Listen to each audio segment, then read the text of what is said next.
UDF 20টা 19টা 30টা seat দিয়া কিন্তু সে কোন দিন সেই বিজেপিকে হেমন্তকে খেদানোর জন্য কোন সক্ষম হবে না আর পারবেও না।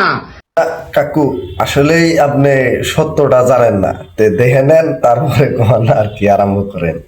हेमंत विश्व शर्मा बहुत अच्छे दोस्त थे हमारे। कब से दोस्ती शुरू हुई आपकी उनकी? 2003-4 से? नहीं, हमारी दोस्ती तो पॉलिटिक्स में आने से बहुत पहले से। আর অল্প আছে ওইখানে 2000 আর কি। अच्छा, उन्हीं अजमल ने यह भी कहा कि ये हमारे भी कुछ कैंडिडेट उनके नाम पे लड़ रहे हैं। वो तो है, सत्य है। हाँ। अजमल को भी मैं बताऊं कि इसको सपोर्ट करो, वो करेगा। যে হেমন্তরে যদি খেদাইবার যদি আমরা ইচ্ছা করি, নিশ্চয় আমরা রাজ্যের তরফ থেকে একত্র ভাবে কংগ্রেস দলকে মজবুত করা চাই। কাকু এইবার গেছেন আপনি মানে বল লাগায় কথা, কিন্তু এটা একত্রিত এটা ঠিক আছে।